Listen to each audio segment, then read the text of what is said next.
Okay, is the microphone on? Can you hear me okay? Okay, great to see you all. I know it's been a very long day for most of us, so we'll promise to bring the energy, bring the excitement, and we'll have a very good small group discussion on the issue of global homelessness. So thank you so much for spending time with us this afternoon. Some of our presentation will be in Spanish, so please make sure that you do have the translation device. I think the first channel is Polish, the second channel is English, and the third channel is French or Spanish, I believe. You'll just find them by clicking through the channel buttons on the side there. We will have a very robust allotment of time for your questions and answers. And so we do expect, that as you listen along to the different panelists' remarks, you'll be taking note of things that might or might not work in your cities on homelessness. And we'll, again, have a lot of time to have good discussion about this. I also want to welcome everyone who is watching on the live stream. You do have the translation option as well. If you click the wheel setting, you should be able to choose your translation language that way. And I believe the session is also recorded, so we'll be able to post it on IGH's social media channels after the event. So thanks to those of you in person with us today and also online. My name is Lydia Stazen. I'm the Executive Director of the Institute of Global Homelessness. We are headquartered in Chicago, but we work all around the world, and I also have the privilege of serving as the chair of the UN NGO Working Group to End Homelessness. So that's a little bit about me. We have an excellent panel of speakers here for you today, and I'll be introducing them sort of as we go along. But first, it's my very great pleasure to introduce Dr. Shipra Narang Suri, who is the Chief of the Urban Practice Branch, Global Solutions Division, UN Habitat. Shipra. Thanks, Lydia, and very good afternoon. And don't be discouraged because there is a live stream. This is a hybrid WOOF, our first. And there are many participants who are registered virtually. So this is really, this is only a small sample of people who are here, and we're grateful for those of you who have come to Katowice, who have come to Poland to join us. It's great to see an all-women panel. And that it doesn't happen often, but I think we're looking for it actively, and this is fantastic. So, greetings, colleagues, Julia, Suzanne, Karina, and I think Rajani is online. So it's really fantastic to see women driving some of the most important agendas of today. Not to discount the role of my great team there with with Christoph in the room.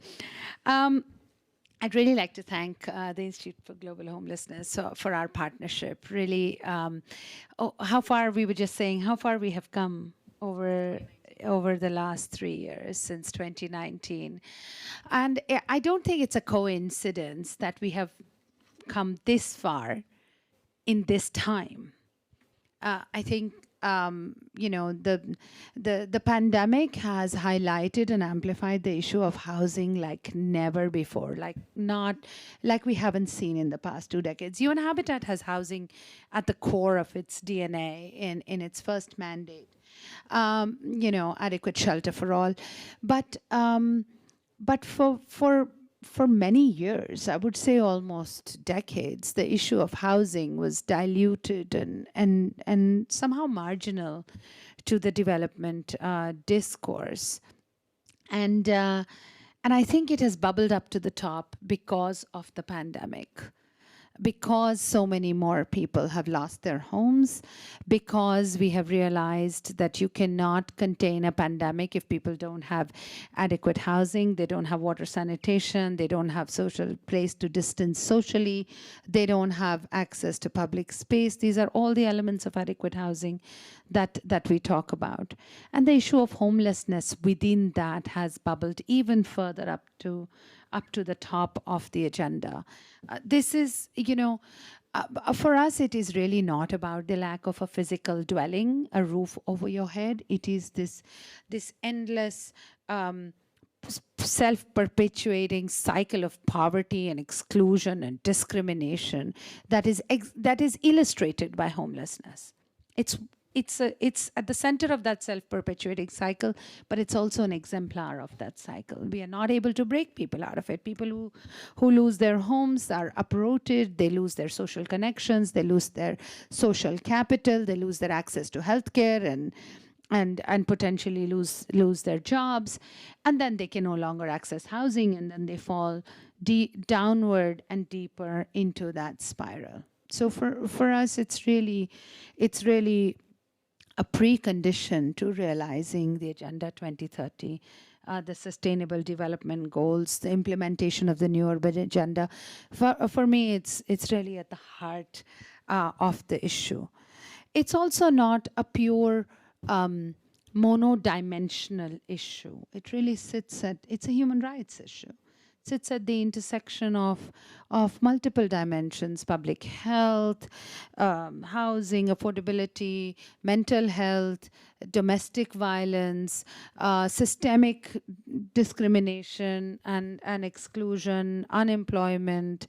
So it really brings together a lot of these dimensions.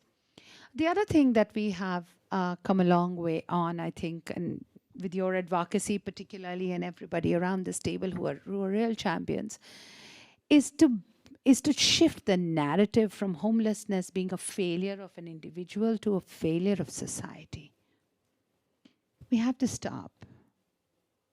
And I have to deviate from my remarks here to tell you a small story where I went to my son's school to address grade 5 on human rights. And I chose the right to adequate housing to talk to them. And this is a bunch of 10 to 12-year-olds. My son is 10, and it was a big auditorium. It was about 80 kids, and we were talking about, I said, they were learning human rights as part of a module, and I talked to them about the right to adequate housing as one of the parent speakers. My son was very embarrassed, but that's a separate story.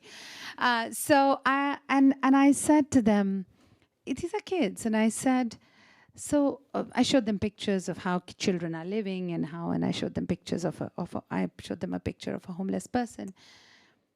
And I said, do you think it is this person's fault that he is sleeping on the street without a house? No, all of them. I said, do you think he should be put in jail for sleeping on the street like this? No. I said, do you know that in many countries they say that homelessness is a crime and they put you in jail? And there was one girl in the front who started crying. And I thought, if this is the future, it's a good future for us. Because if they recognize, if the next generation recognizes, and if all of us recognize that it is not the failure of an individual, it is a crime to see homelessness as a crime. And we have to come together as a collective to really change the discourse and the narrative. We also need to change the approach, therefore, to homelessness. We need to take a systemic approach. We need to take a long-term approach. We need to take a rehabilitation approach. We need to take an employment and livelihoods based approach, which is a fundamental.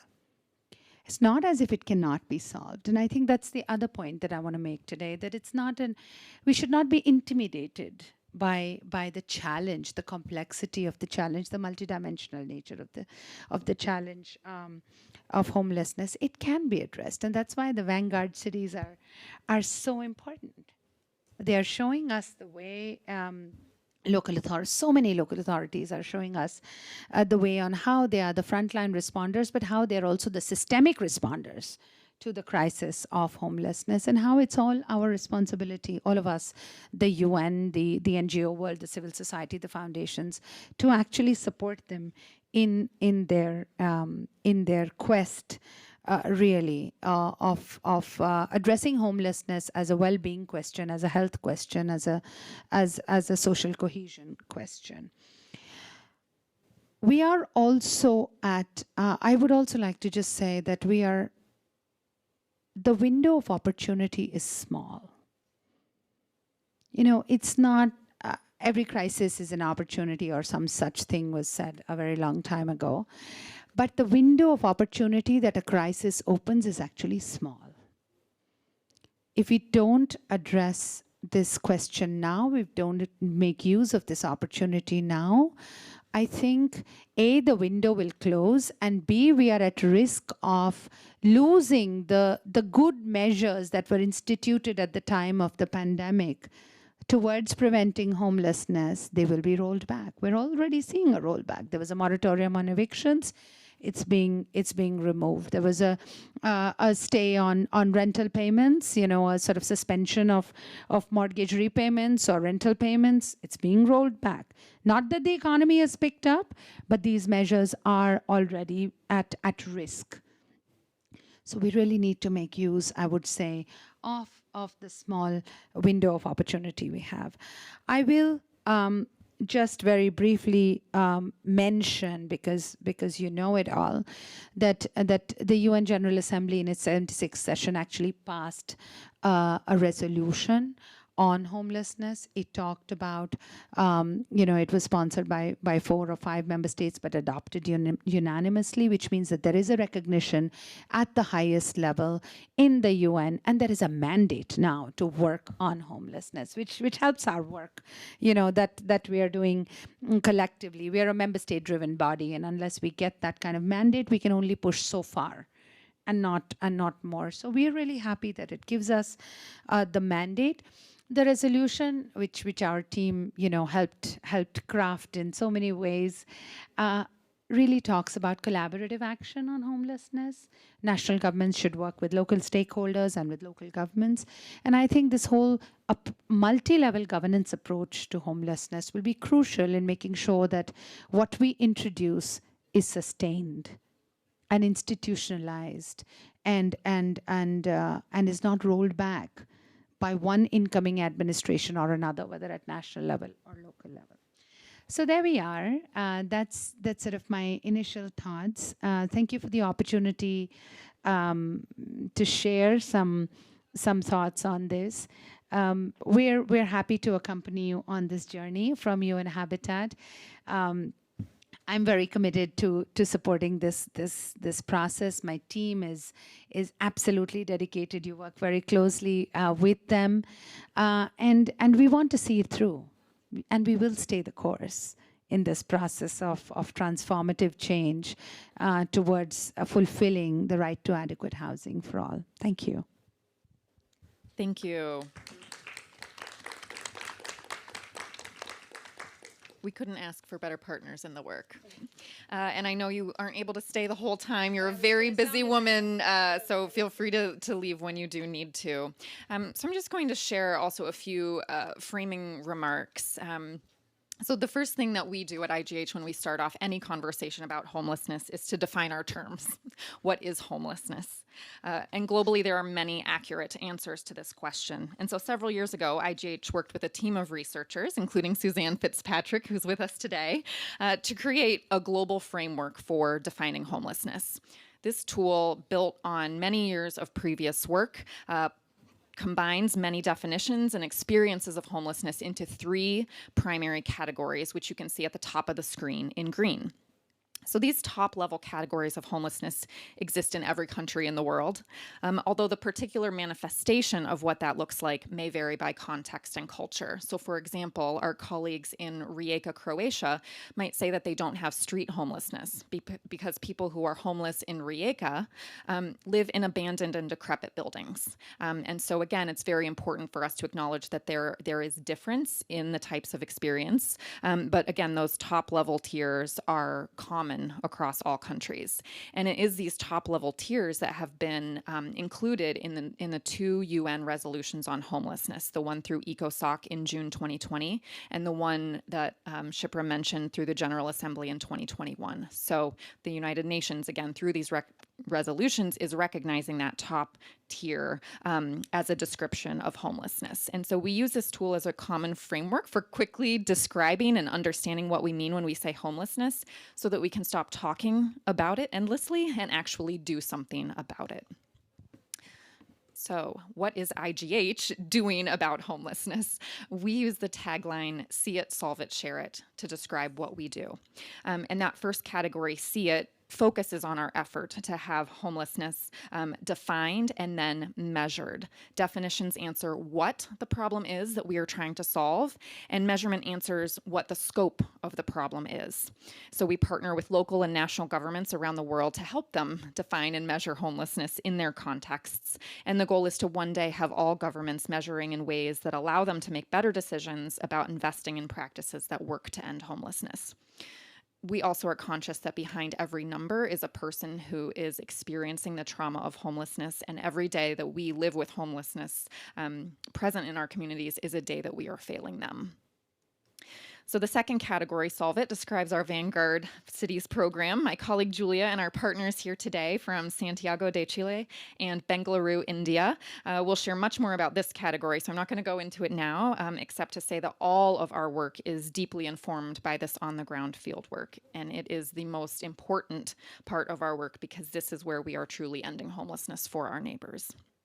And so the final category, Share It, describes our knowledge sharing efforts. We host forums and convenings and webinars just designed to spread evidence-based and emerging practices around the world so that we can all do the work of ending homelessness better, smarter, and faster. Just briefly, many people are surprised when we share this, but homelessness is not explicitly mentioned in any of the 17 Sustainable Development Goals or their 169 indicators. And so this absence means that homelessness, while arguably the most visible form of extreme poverty, has not been meaningfully addressed in international development agendas. The visible are ironically invisible. There's a lack of data, there's a lack of best practice sharing, there's a lack of action. And so when we hear of a resolution being unanimously passed by the member states, we know that we must seize this window of opportunity. And so, thanks to you, Dr. Narang Suri, and your team at UN Habitat, this is changing. And we now have a formal memorandum of understanding together and working closely together to plan for better global homeless data collection, to share that evidence base and emerging practices among stakeholders, and to really urgently advocate for concrete action to end homelessness at local, national, and international levels. So you're going to hear today from our research partners and our colleagues on the ground in Chile and India about specific actions that have proven to advance progress on homelessness across very different contexts. You'll also hear us talk about what doesn't work to end homelessness, because we do believe we learn as much from failure as we do from success, and we're committed to sharing both where we fail as well as where we succeed. And so we do hope to learn from you, the audience, today as well. So as you listen, again, please take note of your questions and thoughts about how this information would or wouldn't apply. We have a good portion of time set aside for interaction. So again, we're really grateful for your presence and attention and partnership, and we hope that you leave from this conversation inspired and equipped to take further action in your community on the issue of homelessness. So I will now hand over the program to my colleague Julia Wagner, who is the manager of our Vanguard City program. Julia.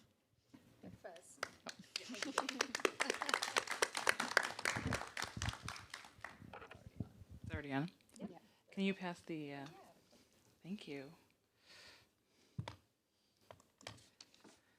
So I'm going to give a brief overview of our Vanguard Cities programs.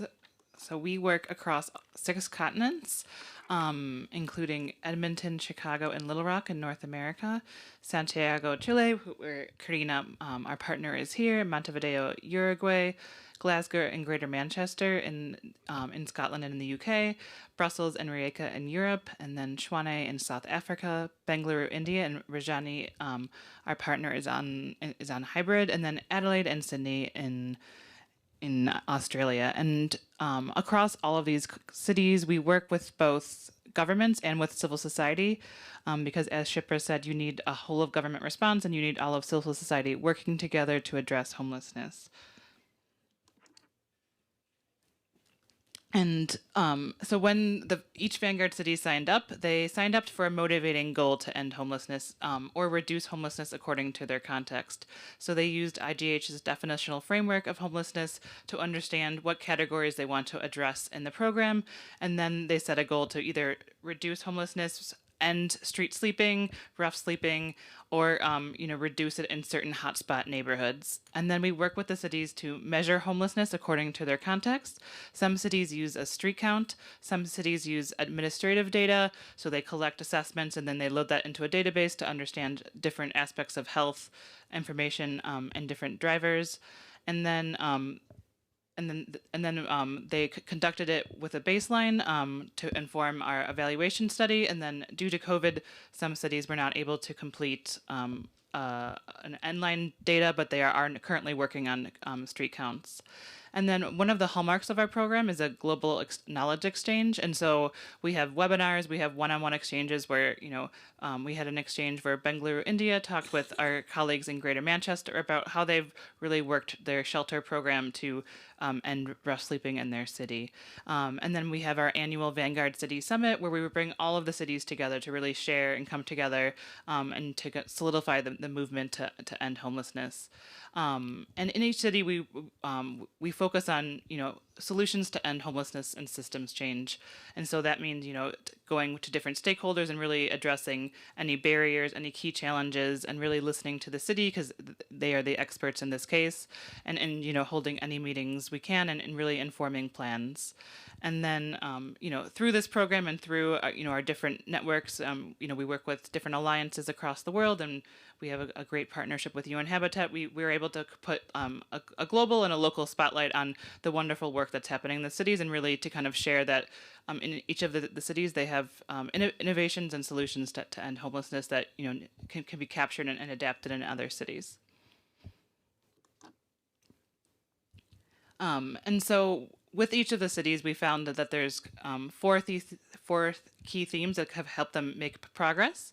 And Suzanne's going to get into the details of what works in each of these cities. But we have found that, as I said, multi-sector collaboration, and then this also expands beyond just government leads, including, housing, police, and carceral system to really expand the knowledge and make sure that homelessness isn't being criminalized and that all of the sectors are working together as a unit. So for example, a group of NGOs in Shwane, South Africa, formed a coalition called Pathways to Homelessness, and then they advocated for many years with the city of Shwane to have a homelessness policy, and then the result of that is now they have a formal cooperation with the city of Shwane, and they're all working together to inform the strategies, and then the city of Shwane has started funding some work, including some substance abuse support for people that are in shelters, and to really, during COVID, they really stepped up their plans and their funding to support people that do not have a home and that are living on the street in the city of Shwane. Data is a key ingredient, crucial part of every city's homeless strategy, and especially inclusive data. So making sure that you understand the different needs of people, including understanding that elderly people need different services. If you're a woman in a shelter, you might feel more safe if you're at a woman-only shelter, or that you have support for women with families. And so having detailed assessment data to understand the individual needs has been so critical. And then also just having regular street counts or having regular outcomes to track, the inflow into homelessness, making sure that you're placing people into housing regularly. And this kind of indicators and assessments has been key to really upscale the work in a lot of cities. And then prevention and housing with support services, using data to really understand the drivers into homelessness. Homelessness is a failure of multiple systems, and so for some cities, they've worked to go to the prisons to make sure that people aren't being discharged into homelessness, and so that if you're in a prison, you have a home to go to. The same thing with hospitals. And then housing with supportive services. So housing should not be one size fits all, and so many of our cities are developing, unique supportive services to match people's needs, and also developing different housing options, so rapid rehousing and housing first strategies. And many of our cities have developed housing first pilots, so people that are chronically homeless or have advanced needs, they've been, have permanent supportive housing to really make sure that people have a solution to their homelessness and have a home to go to. And this is without preconditions. So you can be placed in a home without, sobriety or any other condition. And it's really made an impact in a lot of cities to reduce move people that are been living on the street for 5 or more years into a permanent place to live that that they can stay on as long as they need, and be supported.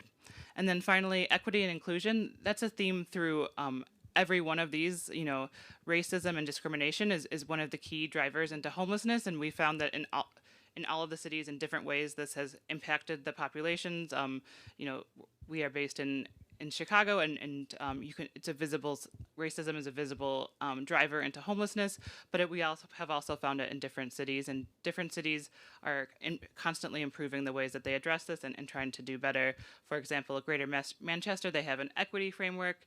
In Edmonton, Canada, they have housing, and which is co-led by people that are Indigenous to provide Indigenous housing first solutions. And we are all of the cities are working to do better in this issue. So I think that's an overview, and I'm going to turn it over to Suzanne. So you can connect with IGH, and we're actually opening applications for new Vanguard cities. So if you're interested in your city joining the program, feel free to email me, and also you can connect with us on all of our social media platforms, and then on your paper here, or you can go to IGH Homelessness /WOOF11, and you can find ways to connect with IGH more. So thank you.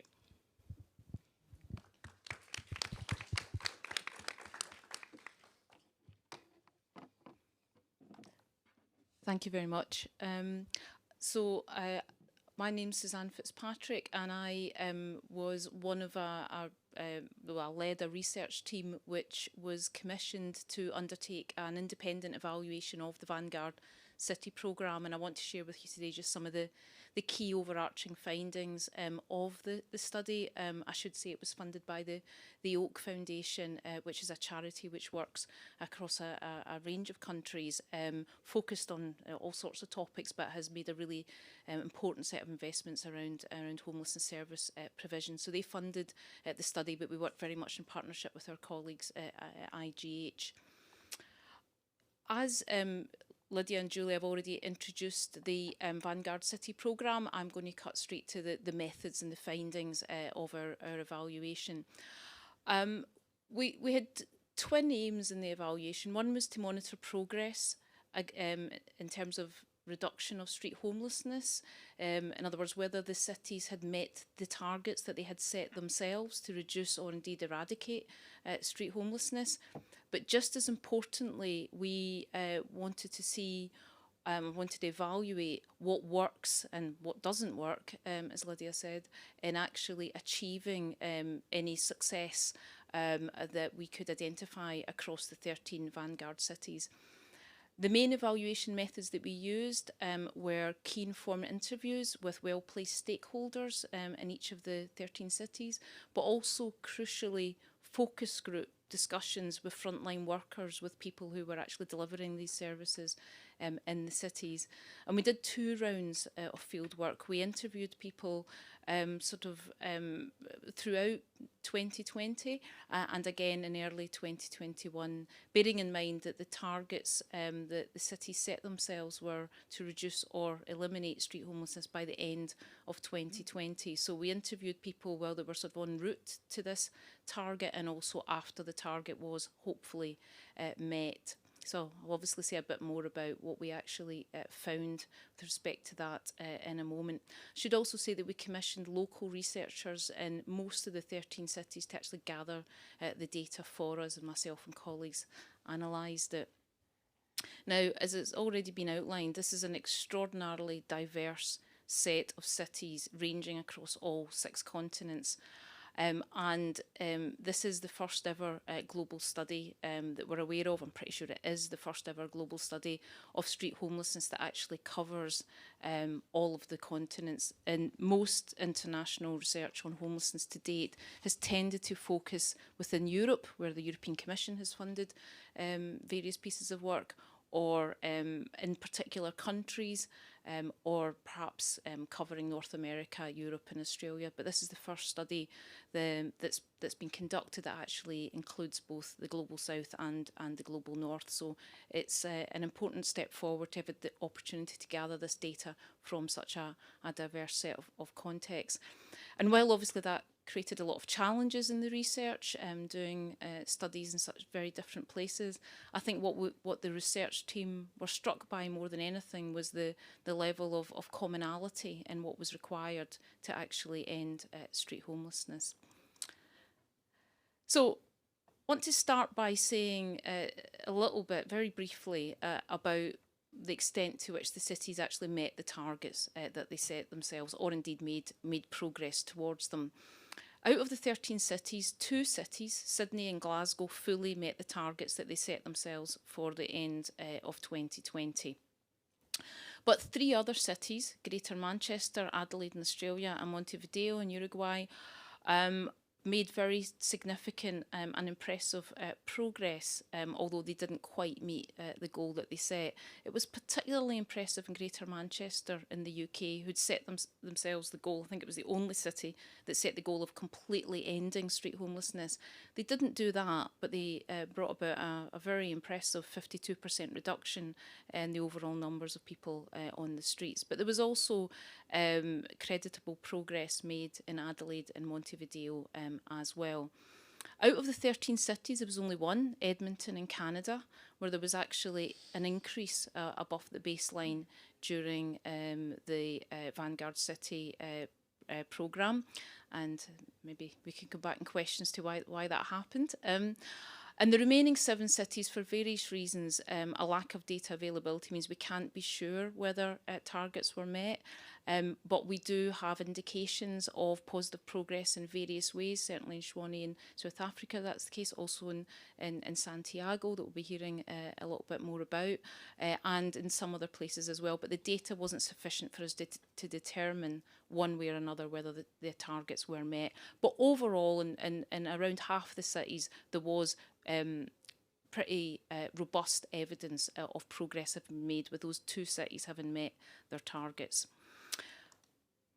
As I said, what we were at least as much interested in as whether cities met their targets was what transferable lessons could be derived from these cities' experiences that might be relevant to other places trying to drive down street homelessness. And after all, this is a Vanguard City programme. The whole point in the programme is to try to explore what works and what doesn't work in order that other cities might be able to learn those lessons. So what works? Well, starting at the more strategic level, certainly we found a range of evidence about the nature of the supportive systems, the structures and the policies that are required to reduce or end street homelessness.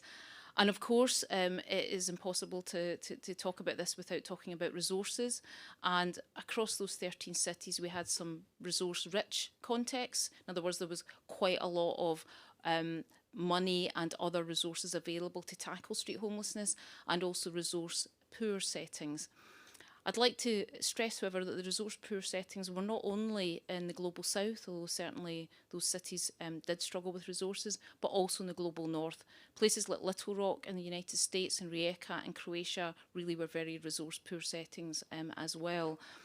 And obviously that made the challenges of tackling street homelessness all the greater.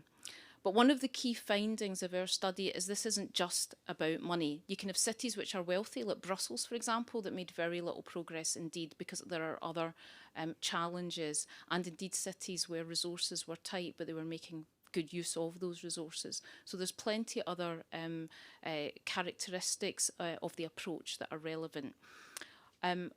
Perhaps primary among these is the absence or the presence of political will. And those cities which had made the greatest progress, there tended to be a high-profile political figure who had committed to a target around street homelessness and was held to account for that. This was a standout example is probably Greater Manchester, where the mayor had made an ambitious commitment to tackle street homelessness, and that was associated with very impressive gains. But also Sydney in Australia, where they met their target, the governor there had spent quite a lot of political capital on the issue of street homelessness. But also in other contexts, in other cities, you could see the very important influence of whether somebody who was a prominent political figure or party had took this issue seriously. And of course, that is also linked to the issue of resources. But another key characteristic of those places that made progress was some sort of coordination or lead agency that was pulling together those efforts in a targeted way. That could be an NGO, or it could be the local state or some other state body. But in the absence of a lead agency of that kind, what you tended to have was lots of diverse, disconnected, often very small organisations struggling and sometimes duplicating efforts or getting in each other's way. So that coordination of resources was absolutely critical. And coordination also mattered at another level, at the individual level. There had to be coordinated entry to the service system rather than the individual facing street homelessness having to navigate their way around it themselves.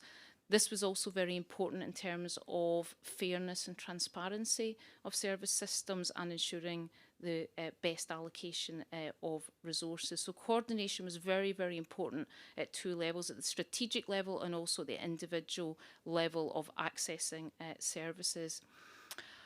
Another key division that we identified was between those cities which had more specialised responses that recognised, as Julia was saying, the need for, say, women or people from, say, Indigenous backgrounds to have responses that were actually shaped to their needs rather than generic shelters and other sorts of generic responses. And this was a bit of learning that a number of the cities had clearly done during the IGH programme. Swanee in South Africa, for example, moved towards more specialised responses as we studied them. Finally, on this more strategic level, clearly access to affordable housing is absolutely critical in resolving street homelessness. It's not enough on its own, but it is indispensable.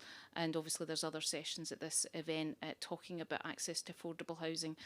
Out of the 13 cities, 12 of them reported that pressure on access to affordable housing or pressure on affordable housing was core to the challenges that they faced in tackling street homelessness.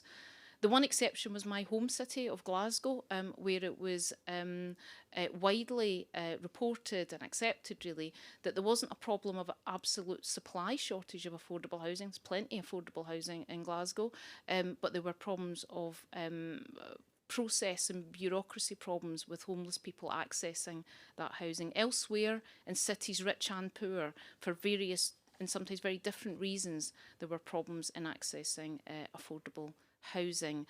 But there were also quite a number of examples of where local initiatives, including local lettings initiatives, could really make a substantial difference. But clearly, it's a key factor in success or failure in this space. Moving on to what works in terms of more at the practice and implementation level, the actual content of the interventions that are required. Firstly, the first stage really in someone's journey out of street homelessness is to be contacted usually by a street outreach service of some kind. What's critical here is that these street outreach services have to be assertive outreach services, not simply distributing food and blankets and that sort of thing, but actually with a purposeful and sustained approach which provides people with offers to actually find routes for them off the streets. And that was actually a really pivotal shift that we saw in the learning of some of the cities. They moved from managing street homelessness, trying to just keep people alive on the streets, to actually moving them off the streets and reducing street homelessness. And that's absolutely critically assisted by having this assertive street outreach approach.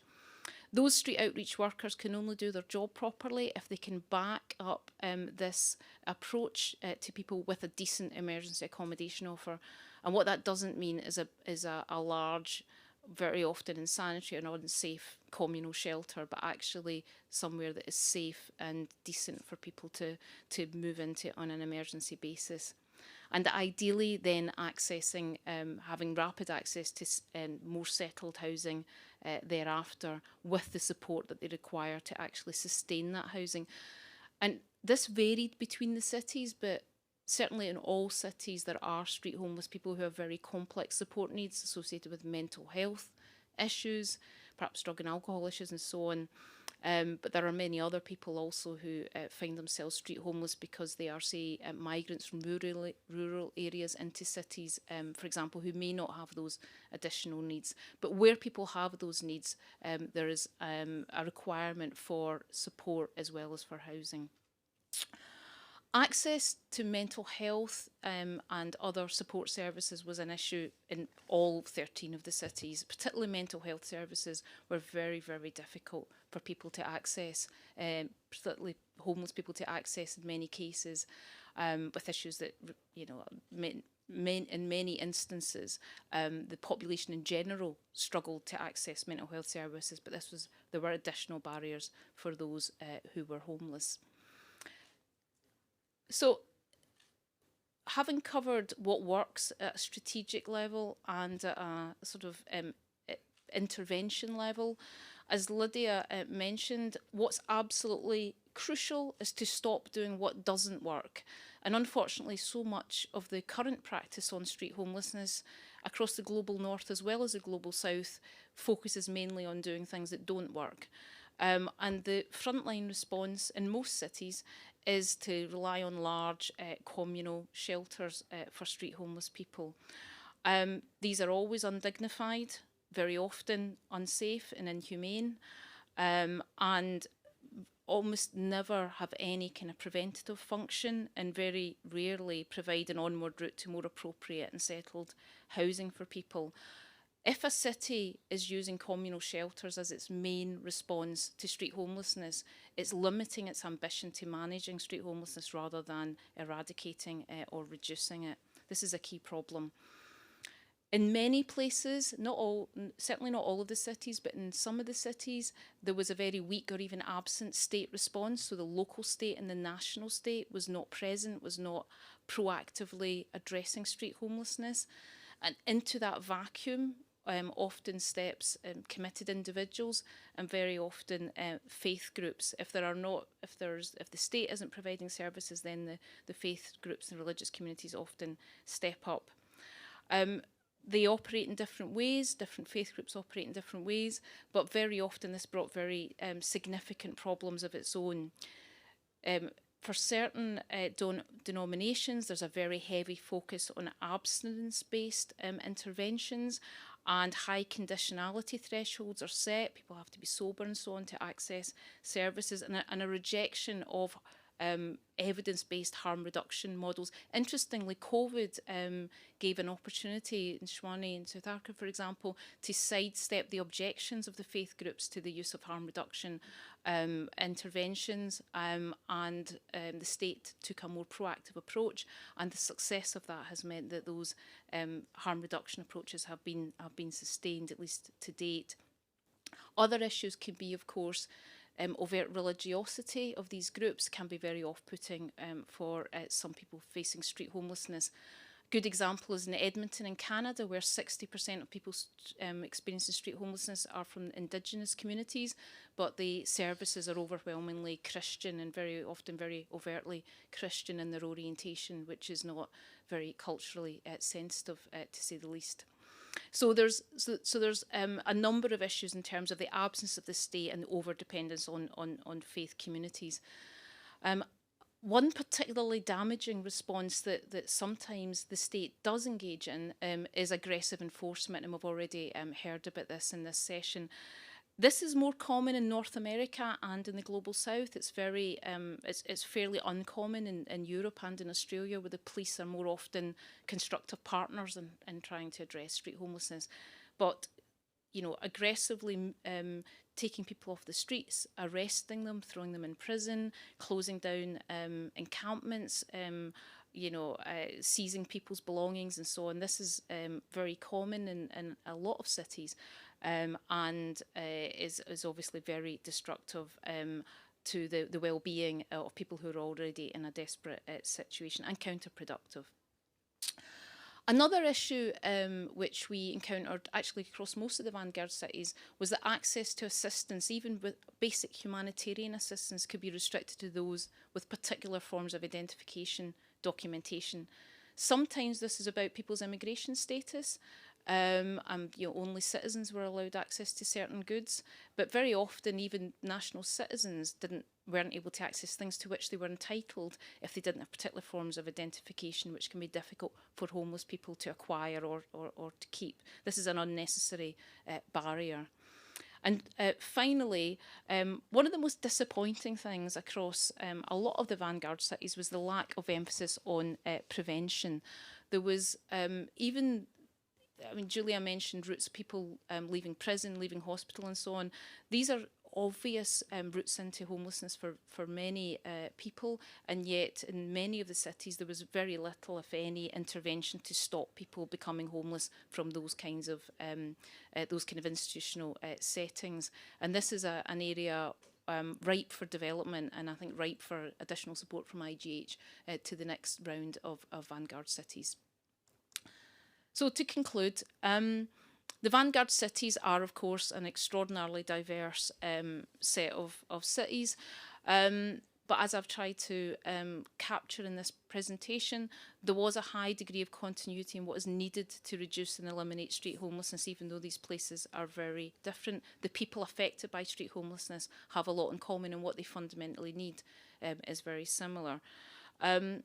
Where there is huge diversity is, of course, in access to the resources required, how you go about actually delivering the things that people need, and the amount of additional help that's required, of course, varies hugely. And many of the barriers to ending street homelessness are about access, of course, to affordable housing and other material goods. But not all the barriers are fundamentally about money. Many of them are about ideology, theology, politics, prejudice, governance, and bureaucracy. So a philosophical as well as a material shift is required to end the avoidable hardship of street homelessness in cities across the globe. Thank you very much. Thank you, Suzanne. That's a really concise recap of a 112-page research report. If you are really curious to dive into the details, it is on the iSphere website. There's a 9-page executive summary. There's a 112-page full report. So there's lots there for you to dig into if you like. But now we're going to travel around the world together to our colleague Rajani, who is going to be participating hybrid. She tried very, very hard to be here in person and really wanted to be, but wasn't able to be here with us in person, but is here with us online. And we will turn it over, Rajani, to you for your presentation. Just tell us when you'd like to advance to the next slide, and we will click it forward for you, okay? Yes. All Lydia. right. Welcome, Thank you so Rajani. much. Yeah. Should I start? Yes, please. Yes. Good evening. This is Rajni from Vanguard City, Bengaluru, from India. Okay, just more. We have been working on the homeless issue in Bengaluru for the last 3-4 years. And before we share about the enablers and barriers that are related to our work, I'd like to share about a little bit of a history of this issue in India. Hundreds of homeless people died due to starvation and extreme cold weather in northern parts of India, and during 2001 and 10. And at the same time, there were a group of activists working on the homeless issue in Delhi and around other cities. And there was a writ petition filed by the People's Union for Civil Liberties on this starvation deaths too. All these factors led the Supreme Court of India to direct the government to bring some programs to the homeless people. And that's how to put up shelters. Yes, move on, move on. Next slide. And so Supreme Court directed to put up shelters for one shelter for every 100,000 population. And in India, 28 states and 9 union territories were supposed to follow these guidelines. That's putting up of shelters for every 100,000 population. But as we know, the progress was very slow in the first 2 years, like 2010 to 2012. And because for lack of resources and lack of structure to implement this program. And the Supreme Court had appointed special commissioners to monitor this program. And these special commissioners came up with a strategy, with a scheme called National Urban Livelihood Mission, now called as DNUL. Yeah, move on please. And so this, coming back to Bangalore specific intervention, I'd like to briefly introduce Bangalore.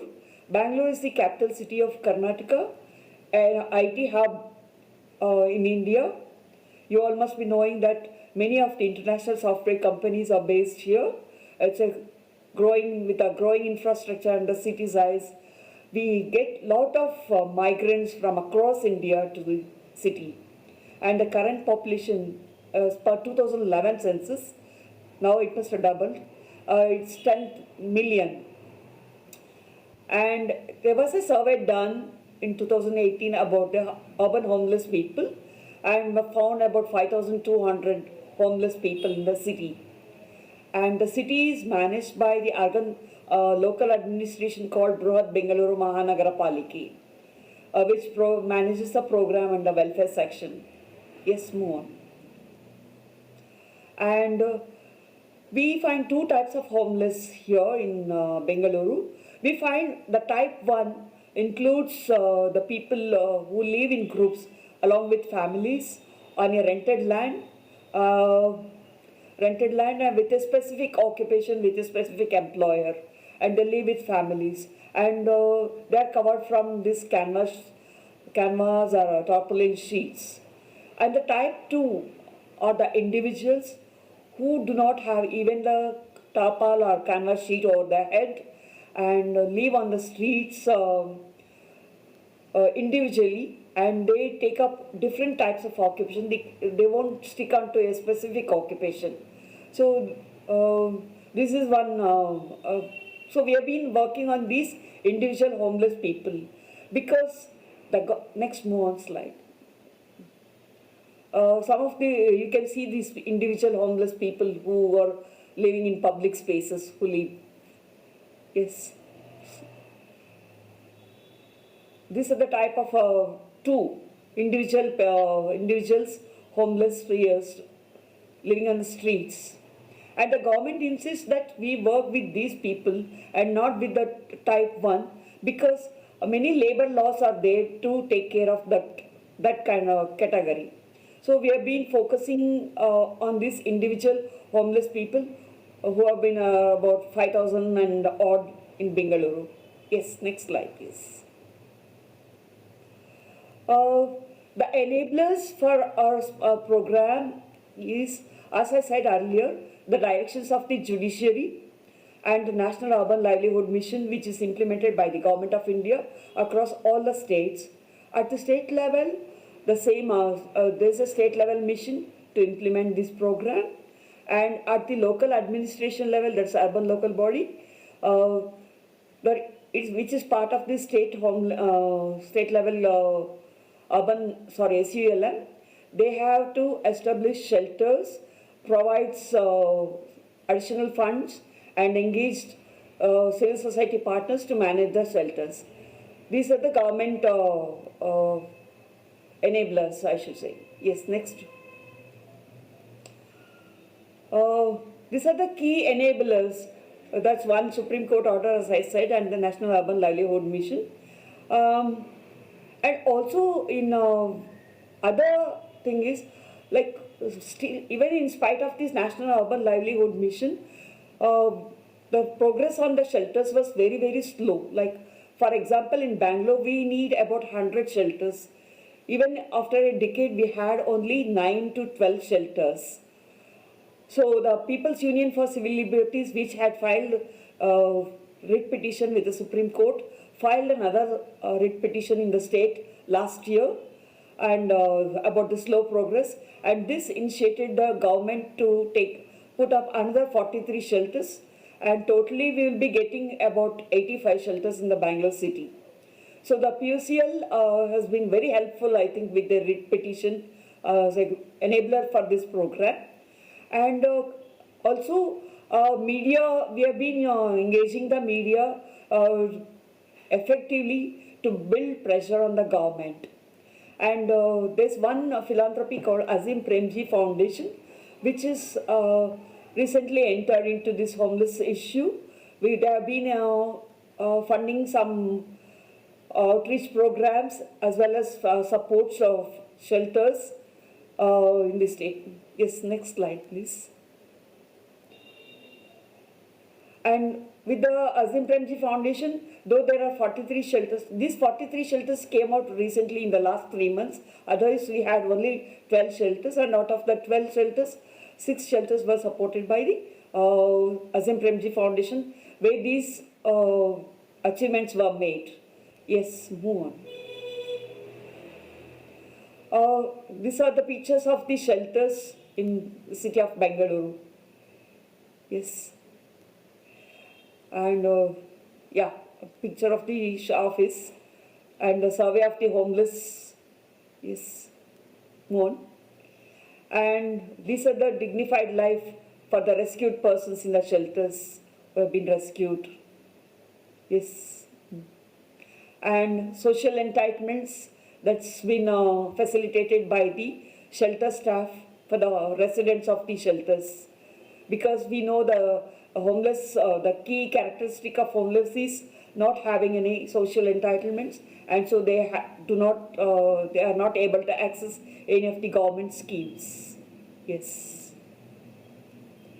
And we have been frequently having meeting with the BBMP, that's local administration, to push this shelter issue, a homeless issue, and put up shelters and other works that help to cover these homeless people. Yes. Some of the government people who visited the shelters in the recent past. Yes. And we have also been having sensitization programs for the government people. We have been conducting. This is one of the picture of the sensitization program. Yes. And as I said earlier, we have been effectively engaging the media to build up pressures, and these are some of the newspaper clippings which we have been, which were published in the city of Bengaluru. Yes. So, yeah, and as I said, under Azim Premji Foundation, we have also been effectively working on policy advocacy also with activists from the regional and that's from the Bengaluru and the state level and the national levels, with many of the activities like we have been having World Homeless Day and Sleep Out and pushing for the national policy and so on.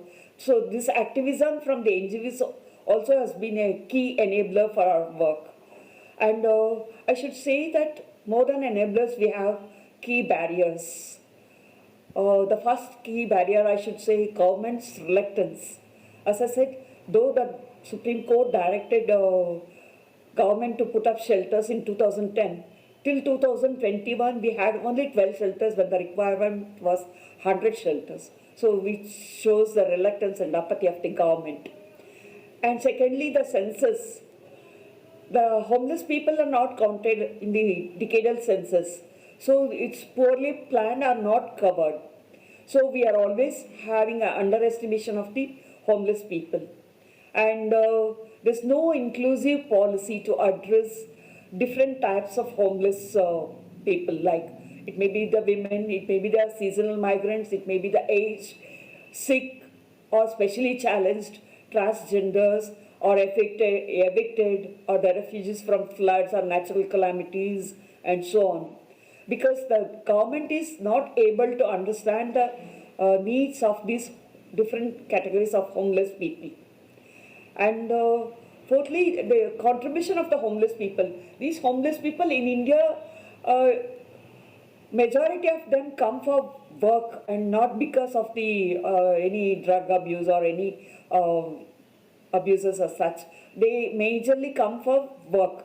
So when they come, they've been, because of lack of social entitlements, they take up works in informal economy like waste segregators, they work in food industries, construction industries, or petty businesses which does not require any social entitlements as such.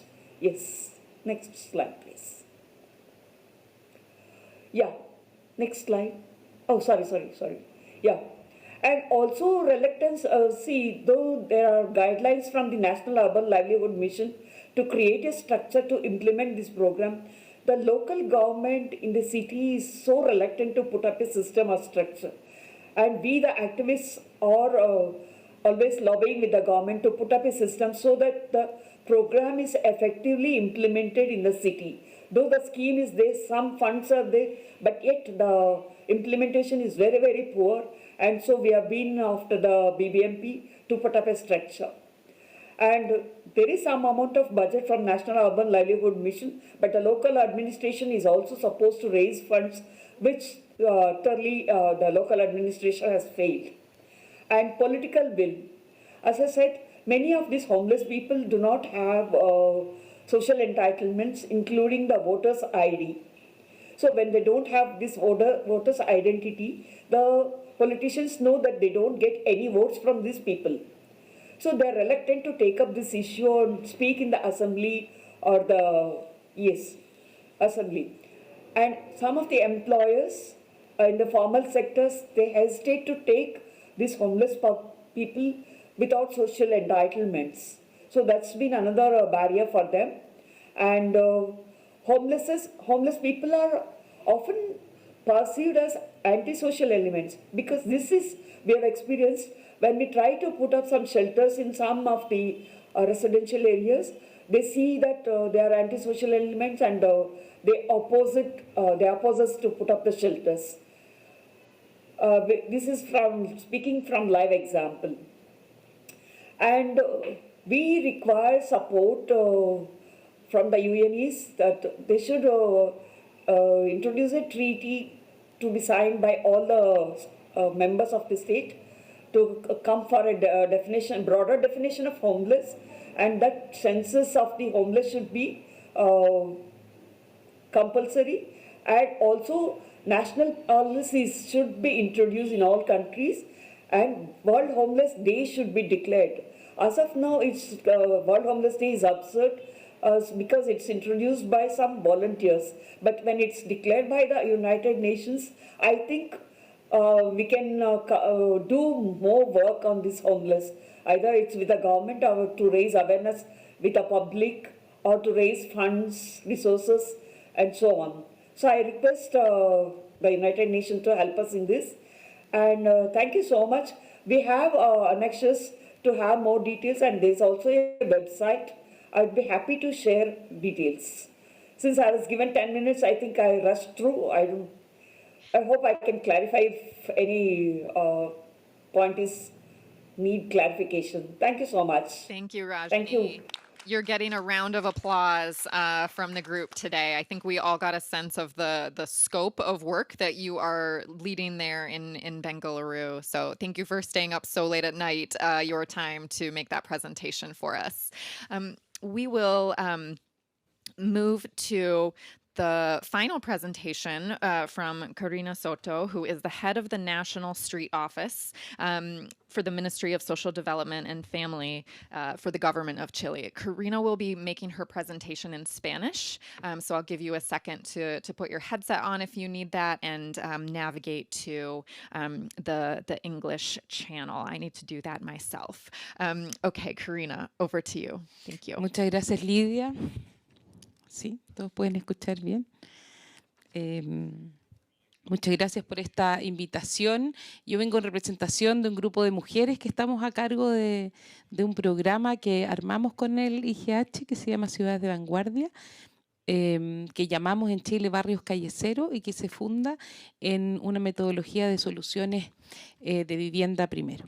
Dale, no sé si se puede cambiar. ¿Así? Ahí está. Ya, voy a tratar de ser breve. Primero, bueno, nosotros somos un país que está como bien al sur del mundo, tenemos un poco más de 19 millones de habitantes, y aunque la prensa nos ha tratado muy bien sobre el éxito y el modelo económico chileno, hay varios quiebres muy importantes. Nosotros vivimos en el continente más desigual del planeta y Chile es uno de los países más desiguales, lo que explica que la población en situación de calle también se haya agudizado en los últimos 20 años. Estamos viviendo una crisis económica como todos los países, que estamos viviendo alta inflación, tenemos un 14% de la población en pobreza, pero una pobreza que casi alcanza el 40% cuando uno lo mide de manera multidimensional. Hay 81.000 familias en campamentos y hay cerca de 25.000 personas que se estiman viven en situación de calle, 6.000 de ellas personas migrantes que han entrado al país por pasos no habilitados el último año y medio debido a la crisis también política que se está viviendo en Venezuela. Es muy importante además saber que en Chile hemos constituido una red de trabajo con 8 gobiernos de Latinoamérica para trabajar terminando con el sinhogarismo. Nuestra estrategia en Chile se llama Barrios Calle Cero y lo que quiere es disminuir la magnitud, la concentración de las personas y la permanencia, el tiempo que pasan en situación de calle. Para eso hemos instalado unos centros a cargo de los municipios, de los alcaldes en 2 barrios de Santiago de Chile y a través de esos centros que monitorean semanalmente el número de personas en el barrio, lo que hacemos es que vamos ofreciendo soluciones directamente a las personas que necesitan más apoyo.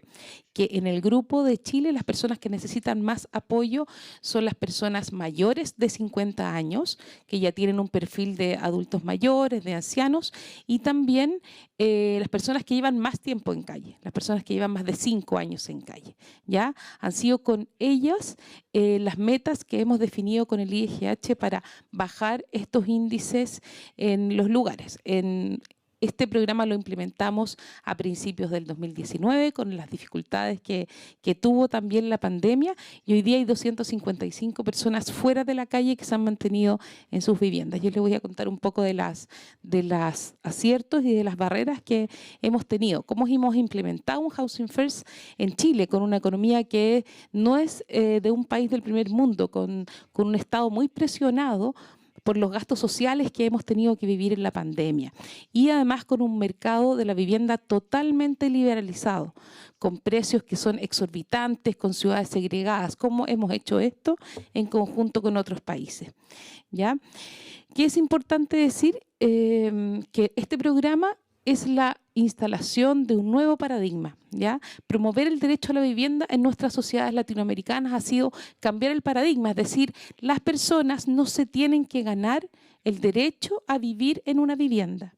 Se trata de la ética del cuidado, se trata de establecer como una condición mínima una vivienda con apoyos profesionalizados para que las personas que tienen más dificultades puedan efectivamente salir de la calle. Eso ha sido el verdadero desafío de este tiempo. Por otro lado, desarrollar este modelo de operación de Housing First en Chile ha sido todo un desafío porque obviamente si tú tienes un lugar con 20 personas o con 30 personas, podría tener un costo más barato para ti en el corto plazo. Entonces, una de las cosas que hicimos es, al principio, antes de instalar el programa, es sacar un impacto económico de los gastos que tenía el Estado con las personas que vivían en la calle. Y nosotros hoy día estamos seguros que el programa Vivienda Primero es 3 veces más barato que lo que le cuesta al Estado mantener a una persona en la calle. Los gastos de salud, los gastos de seguridad, todos los gastos que implican la convivencia social son mucho más altos para un Estado que tener un programa de viviendas directo. También, obviamente, tuvimos que adaptarnos a un mercado inmobiliario que es bien feroz, donde hay muchos prejuicios asociados a rentar viviendas, por ejemplo, para estos grupos sociales. Y lo bueno, sí, es que en Latinoamérica tenemos, y en Chile, una sociedad civil bien comprometida con este tema, y además en Latinoamérica tenemos un perfil de personas de calle jóvenes en comparación con el hemisferio norte. Nosotros tenemos personas que tienen capacidades, que trabajan todos los días, que todavía conservan hijos, por ejemplo, que están en infancia. Por tanto, con esos recursos salimos a instalar este programa. ¿Ya? Otra cosa es que tuvimos que instalar esta iniciativa en medio de la pandemia y de una de las crisis migratorias más importantes del último siglo en Latinoamérica. La migración forzada de las personas desde Venezuela, algunas desde Colombia, han llenado nuestros países en el Cono Sur de familias que, no viviendo en situación de calle en sus países, llegan con muchas necesidades que son imperativas y se instalan a vivir en el centro de las ciudades, en nuestras plazas, en nuestros parques, lo que implica un riesgo muy importante para la vida humana de ellos. Entonces hemos tenido que en eso reaccionar y presionar también dentro del mismo gobierno a las soluciones que tienden a pedir unas soluciones muy rápidas, por ejemplo, albergues muy grandes, mientras más personas salgan de la calle forzadamente mejor. Y este programa lo que hace es que lidia con esa presión e instala nuevamente el derecho a la vivienda como una solución más de largo plazo. Las barreras, yo les he dicho un poco, una de las principales barreras que hemos tenido es el cambio de mentalidad dentro de los mismos equipos profesionales, de los trabajadores sociales, de quienes trabajan en los centros de salud. Pensar que las personas se tienen que ganar el derecho a la vivienda es la resistencia más importante que hemos tenido, ¿ya? Por otro lado, el mercado inmobiliario, nosotros hoy día estamos rentando cerca de 300 viviendas a privados. Algunos de ellos son propietarios individuales y muchos de ellos también son inmobiliarios que están poniendo al servicio sus viviendas, a veces a precios subsidiados. Y por supuesto, la gran barrera, yo creo, de todas las personas y los países que trabajamos es que hay una tendencia a buscar soluciones de corto plazo, a esconder este problema y tratar de captar a las personas, encerrarlas en un lugar y no hablar del largo plazo, buscando soluciones que sean, entre comillas, baratas. Y hoy día yo les quiero compartir que las soluciones de los albergues o las soluciones a corto plazo son las más caras para la sociedad. Son las más caras porque lo que hacemos es acumular injusticia, es acumular discriminación, es acumular costos, porque el Estado igual va a tener que pagar. Las personas que están en la calle finalmente llegan a un centro de atención médica muy deteriorado, con graves costos de hospitalización, de urgencia, de salud mental, de quiebre familiar. Nos estamos muriendo los países que tenemos muchas personas en calle. Y eso es lo que tratamos de compartirles. Hemos tenido, sí, algunos aciertos. Nosotros, ahora estamos trabajando en el gobierno y la sociedad civil, hemos insertado el paradigma del Housing First dentro de los últimos 2 programas de gobierno. El expresidente Piñera y el actual presidente Boric han incluido dentro de sus programas gubernamentales el apoyo al programa Vivienda Primero como una línea. Ese trabajo político que hemos hecho desde las organizaciones de la sociedad civil ha sido fundamental, ¿ya? Por otro lado, hemos apoyado esta iniciativa con mediciones de indicadores claros de estabilidad de la vivienda, de mejoramiento de salud y también de integración social, junto con la participación de Chile en otros estudios internacionales como los que ha liderado y ha presentado Susan recientemente. Hemos diseñado este programa a través también y en conjunto con el Ministerio de la Vivienda, que fue un sector por muchas décadas ausente del problema de la situación de calle, aunque parezca contradictorio. Hemos integrado a las mesas de trabajo a quienes construyen viviendas en las ciudades, a los empresarios, a los que toman las decisiones sobre los precios para vender una vivienda. Hemos insertado también a la comunidad. Hemos hecho una página web para que los propietarios de las viviendas puedan compartir este desafío a través de disponer sus viviendas en arriendo. Por supuesto, hemos tenido que formar a muchas personas de las personas que hacen trabajo directo con quienes están en situación de calle y hemos, por supuesto, recibido gran ayuda de otros países y otras personas que han empezado antes de nosotros, incluido el IGH y la ONU. Ya me quedan poquitos minutos, como 2. Que hemos aprendido, yo creo que 3 cosas muy importantes. Primero, terminar con la situación de calle es posible. Muchos de ustedes seguramente saben, otros no lo conocerán, pero hemos visto personas en la calle durmiendo en un cartón, con muchos problemas que hoy día se mantienen en sus viviendas. No es verdad que cuando dicen que una persona que tiene problemas de salud mental no puede estar en una vivienda. Sí puede estar, con los apoyos propios y adecuados. Todas las personas podemos estar en una vivienda.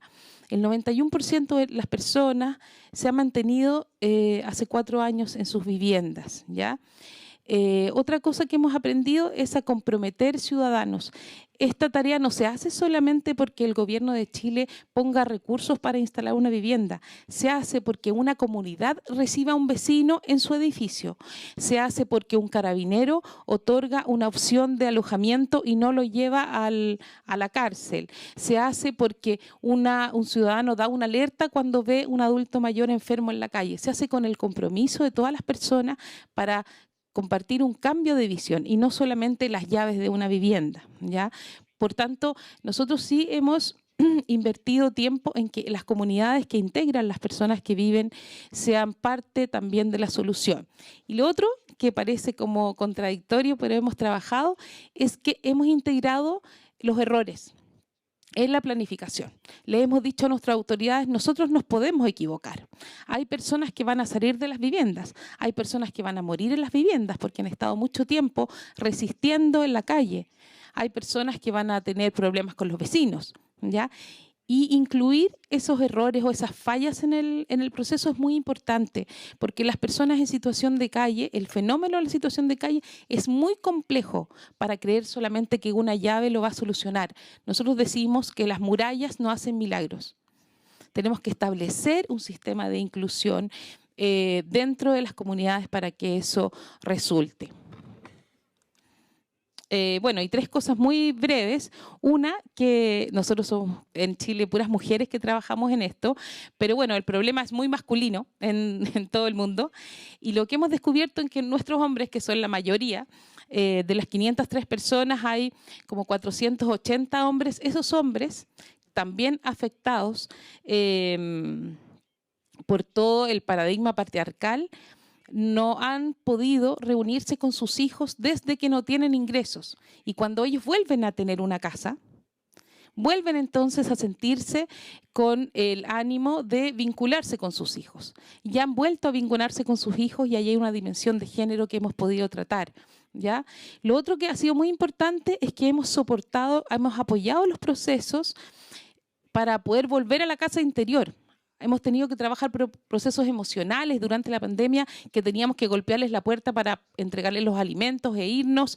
Hemos organizado, por ejemplo, un concurso de relatos y de escrituras breves. Hemos publicado un libro con sus testimonios para ayudarles a procesar lo que implica cambiar la calle por una casa. Y finalmente, obviamente, hablar de que hoy día en Chile estamos viviendo un fenómeno demográfico muy importante, que tenemos otros nuevos desafíos. Yo le hablé de las familias en situación de migración y hoy día estamos también pensando en eso. Muchas gracias, Lidia.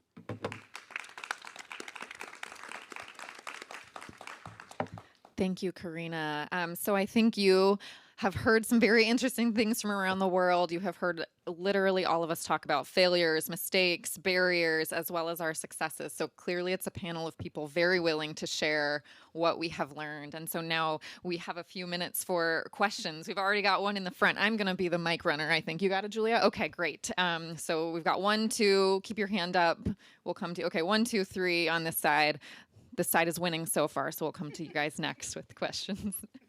We'll take these 3 first. Thank you. Hi. First of all, thank you to all the panelists. It was really, really interesting to hear about all the different aspects of the same issue. So my name is Dhruv Behel. I'm originally from India, but I've worked in affordable housing in India, Thailand, Paris, Netherlands, and now in Mexico. So my question is more or less very simple. Housing is more often seen in a market system economy. It is seen as an investment. So it is more of an exclusionary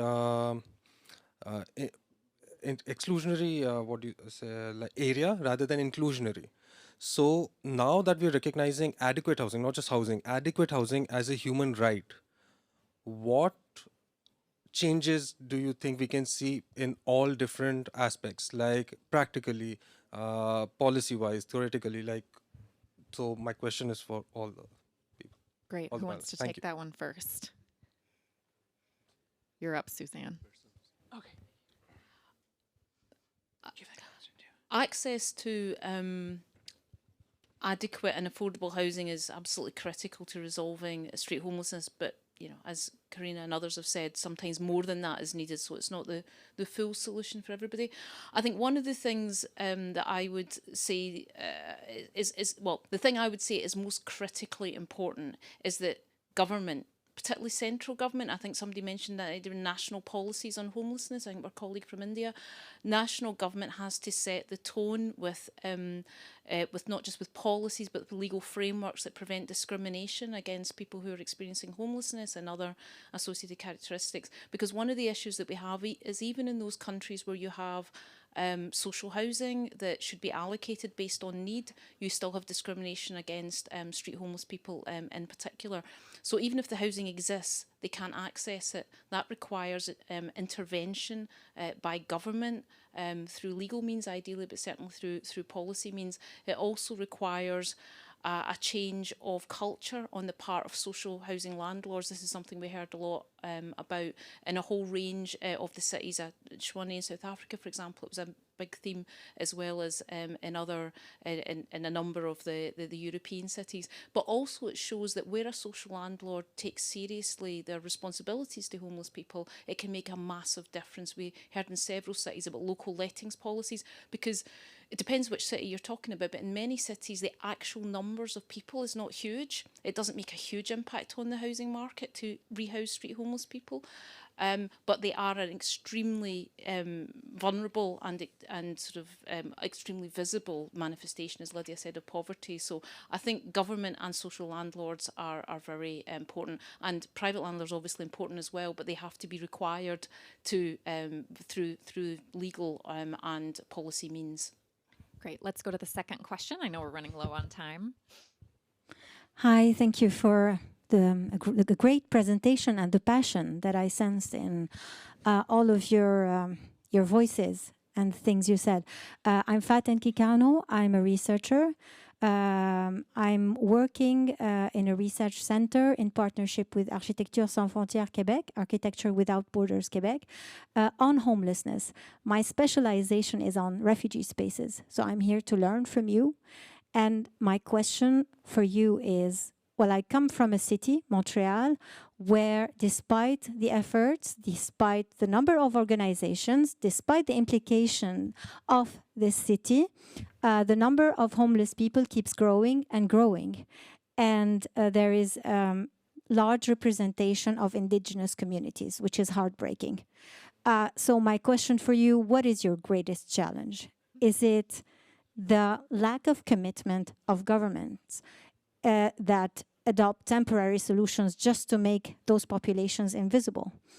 Is it the lack of acceptance of social, the community, the local communities, the citizens? Or is it the diversity of the problems of homeless people themselves that, you know, have sometimes mental illnesses, addictions, and so on? So what is the first thing that has to be addressed? Why are things going wrong in the city that I'm working on? Thank you. I'll send this question to Karina. Bien. En el caso de Latinoamérica, nosotros hoy día tenemos dos problemas, yo creo, bien importantes. Tenemos un problema de base, que nos hemos acostumbrado a que existan personas en la calle. Y eso quiere decir que la mayoría de nuestros censos nacionales no los incluyen, ¿ya? No están incluidos en los indicadores nacionales, y aprovecho de decir que tampoco están incluidos explícitamente en los Objetivos de Desarrollo Sostenible de Naciones Unidas. Eso no nos ayuda. ¿Ya? No nos ayuda porque no hay recursos especialmente destinados o indicadores que nos ayuden desde fuera, desde las organizaciones multilaterales, a avanzar. Y específicamente en el Cono Sur, hoy día estamos viviendo una crisis muy grande migratoria, en donde, si bien ha habido una voluntad política de avanzar en el último tiempo para la integración, las leyes que salieron son muy restrictivas. Entonces, aunque nosotros tengamos vivienda y un proceso muy acompañado con servicios sociales, si las personas siguen indocumentadas en los países, va a ser muy difícil poner fin al sinhogarismo. Yo creo que esas dos son las barreras claves hoy día que tenemos. Thank you.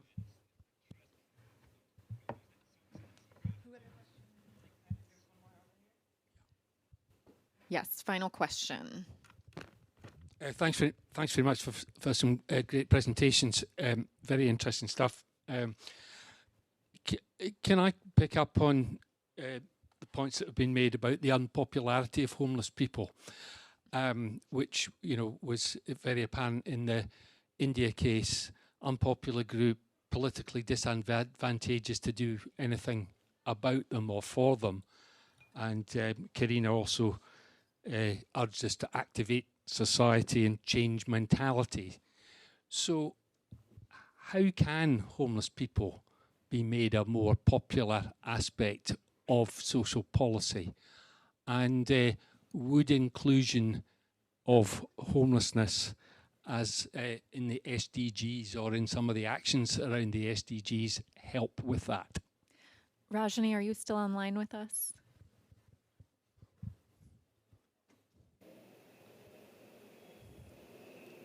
She may have. Yes. Can you talk a little yeah. bit about that, the stigma against people who are homeless, and what you recommend communities do to take away that stigma? Yes. See, once if anybody, the general society see the homeless, they think that these are antisocial elements because they cannot bathe every day, they cannot change their clothes. The way they are presented to the society, people think they are antisocial elements. That's one thing. And secondly, as I said earlier, the politicians do not want to address them because they don't get any votes from them. And thirdly, the government, they have expressed many a times, because every day their city has been receiving many migrants, so they are afraid to take this issue. So, but I feel that it's the government as well as the civil society organizations jointly should work. And of course, I agree this housing is very important. But at the same time, we have been working in 6 of the shelters with the Azim Premji Foundation, and we have a trained staff where many people have been rehabilitated, some with the families, some with the job placements, and some with the social entitlements. So they have been able to live in a better way. So I feel that we need to address not only the housing, even when they are in the shelters or when we do the outreach program, we have to address many of these other things to make their life better. Thank you, and Raj. we know the contribution, we call this homeless people as city makers because they contribute to the city every day in an informal way. Yes. Thank you, Rajani. I think you said something very important right there at the end, which is our narrative as people who work in the sector is very important. And so you call them city makers there in India to give them that dignity. We often use the term neighbors in Chicago. They are our neighbors, even though they may be living on the streets or in the shelters. I think another thing that we need to do is really bring more of the right to housing into our language. It is in the UN conventions on human rights, but we often do not see governments talking about it. You have one last quick thing to say, Rajani? Yes. It's not just city makers. They are called, we call them as invisible city makers. Invisible. Though they city makers, but they're invisible to the general public and the government. Great. Yes. Thank you. I think we'll leave it there. I know we've run over time. You can tell we can talk about homelessness at all hours of the day and night. So we hope that you found this session helpful. We will stick around for a little while to take questions informally. And you also have our contact info in the various slides and things. So thank you very much. Enjoy the rest of your day.